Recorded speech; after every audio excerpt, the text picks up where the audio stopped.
সম্মানিত ভিউয়ার্স, আসসালামু আলাইকুম। আশা করি সকলে ভালো আছেন। আপনারা দেখছেন আধুনিক কৃষি ইউটিউব চ্যানেল।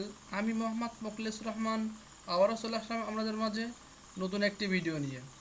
আজ এই ভিডিওর মাধ্যমে আমরা জানতে পারবো হাইব্রিড এরাইস এজেট 7006 ধান চাষ আমন মৌসুমের একটা হাইব্রিড ধান সম্পর্কে জানতে পারবো, যে ধানটি অল্প দিনে পাকে এবং এই ধান রোপণ করলে যে আমরা কৃষকের অনেকেই সমস্যা থাকে যে উঁচু জায়গা ধান কী ধান হবে, আবার অনেকের সমস্যা আছে যে উঁচু জায়গায় আমাদের অধিক পরিমাণ ধান প্রয়োজন। আমি ওই সব কৃষকের দৃষ্টি আকর্ষণ করব যে আমরা এই বায়ার কোম্পানি অ্যারাইস এজেড 7006 ধান চাষ করলে অধিক পরিমাণ ফলন পাবেন এবং এটি একটি হাইব্রিড ধানের জাত, উচ্চ ফলনশীল ধানের জাত। এবং এই ধান কীভাবে চাষ করবেন এবং ধানের জীবনীকাল কেমন সে সম্পর্কে, চাষাবাদ পদ্ধতি সম্পর্কে আমরা এখন বিস্তারিত আলোচনা করব। তো সম্মানিত ভিউয়ার্স, ভিডিওটি ভালো লেগে থাকলে চ্যানেলটি অবশ্যই সাবস্ক্রাইব করবেন এবং পাশে থাকা বেল আইকনটি বাজ দিয়ে সাথে থাকবেন। এখন আমরা জেনে নেই এরাইস এজেড 7006 চাষ সম্পর্কে আমরা একটু জেনে নিই। আমরা প্রথমে জেনে নেই চারা রোপণ পদ্ধতি কেমন হবে সে সম্পর্কে আমরা একটু জেনে নেই। চারা রোপণের বয়স 25 থেকে 30 দিনের মধ্যে হবে। 20 সেন্টিমিটার বা 8 ইঞ্চি পর পর সারি করে প্রতি সারিতে 6 ইঞ্চি বা 15 সেন্টিমিটার দূরত্বে একটি করে সুস্থ সবল চারা লাগাতে হবে। প্রতি বর্গমিটারে 33টি গাছ। অধিক ফলনের জন্য সঠিক বয়সে চারা রোপণ আবশ্যক। সম্মানিত ভিউয়ার্স, আমরা কিন্তু এখন জানলাম চারা রোপণ পদ্ধতি। এখন জানবো যে ধানের জীবনীকাল কেমন।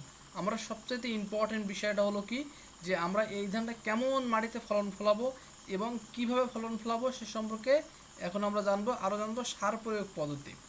আমরা বলে নেই এই ধানের জীবনীকাল কিন্তু 125 থেকে 130 দিন। অর্থাৎ আমরা যদি মনে করি যে রবি শস্য চাষ করার জন্য সবচেয়ে উপযোগী ধান হলো এই বায়ার কোম্পানির 7006। তো সম্মানিত ভিউয়ার্স, আমরা এই ধান যদি রোপণ করি তাহলে কিন্তু আমাদের আগে আগে পাকলে কি হয়, আমরা রবি শস্য ভালো উৎপাদন করতে পারবো, প্লাস সাথে সাথে আমরা উঁচু জমিতে যে হাইব্রিড ধান চাষ করলে চিকন চাল এবং অধিক পরিমাণ ফলন পেয়ে আমরা কিন্তু কাঙ্ক্ষিত লাভবান হতে পারবো। সম্মানিত ভিউয়ার্স, আমরা এখন সার প্রয়োগটা কি সে সম্পর্কে আমরা একটু জেনে নেই যে কীভাবে সার প্রয়োগ করব এবং আমরা আরও জানবো যে কীভাবে সার প্রয়োগের সাথে সাথে কীভাবে জমিতে কত কেজি এবং কী পরিমাণ সার প্রয়োগ করতে হবে সে সম্পর্কে আমরা এখন বিস্তারিত আলোচনা করব। চাষ এর শেষ চাষের সময় প্রতি একরে 100 শতকে 27 KG urea, 51 KG TSP, 26 KG MOP এবং 28 KG gypsum, 8 KG zinc sulphate প্রয়োগ করতে হবে। যে এটি কিন্তু 100 শতক জমিতে বললাম। এখন আমরা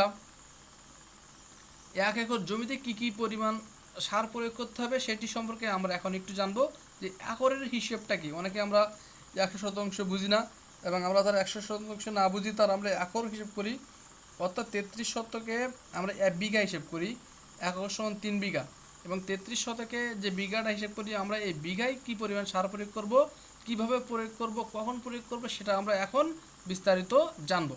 তো সম্মানিত ভিউয়ার্স, চারা রোপণের 15 থেকে 18 দিনের মধ্যে আমরা কিন্তু চাপান সার প্রয়োগ করব। এই চাপান সার প্রয়োগের সময়টা হলো ইউরিয়া দেবো বিঘা প্রতি ও 33 শতকে 20 কেজি, টিএসপি দেবো আমরা টিএসপি অথবা ড্যাপ দেবো 10 কেজি, এমওপি দেবো 10 কেজি আর জিঙ্ক দেবো 1.5 কেজি।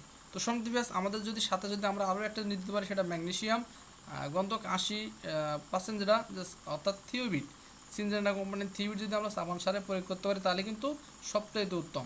আরও উত্তম হয় কিন্তু যদি আমরা শেষ চাষে যদি এই জিঙ্কটা আলাদা করে টিএসপি সার ব্যবহার করে যদি জিঙ্কটা আলাদা করে রোপণ করি তাহলে ছিটিয়ে দিই জমিতে, তাহলে কিন্তু অধিক পরিমাণ ফলন পেয়ে যাব।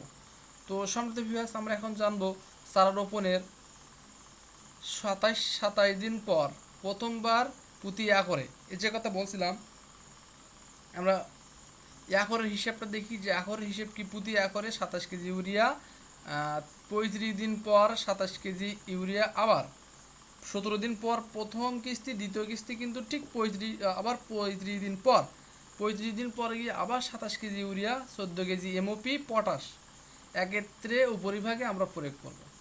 তাহলে কিন্তু আমরা অধিক পরিমাণ কুশি হবে, এবং এই অধিক পরিমাণ কুশি যদি আমরা জমিতে আনতে পারি, তাহলে কিন্তু আমাদের কাঙ্ক্ষিত মাত্রা যে ফলনটা সেটা কিন্তু পেয়ে যাব। তো সম্মানিত ভিউয়ার্স, আমরা এখন জেনে নেই যে এই জমিতে ফলন কেমন। তো সম্মানিত ভিউয়ার্স, আমরা একরে যদি এক একরে অর্থাৎ 33 শতকে আমরা 20 থেকে 30 মণ ধান আরামসে আমরা ঘরে তুলতে পারবো, যদি আমরা সঠিকভাবে আমরা সঠিক মাত্রায় এই ভিডিওর দিক নির্দেশনা যদি প্রয়োগ করতে পারেন, তাহলে কিন্তু আমরা কাঙ্ক্ষিত মাত্রায় যে লাভটা কিন্তু পেয়ে যাব।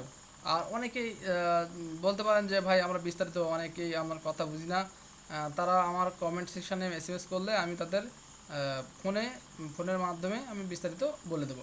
তো সম্মানিত ভিউয়ার্স, ভিডিওটি ভালো লেগে থাকলে চ্যানেলটি অবশ্যই সাবস্ক্রাইব করবেন, পাশে থাকা বেল আইকনটি বাজিয়ে সাথে থাকবেন। সবাই সুস্থ থাকবেন, ভালো থাকবেন, আল্লাহ হাফেজ।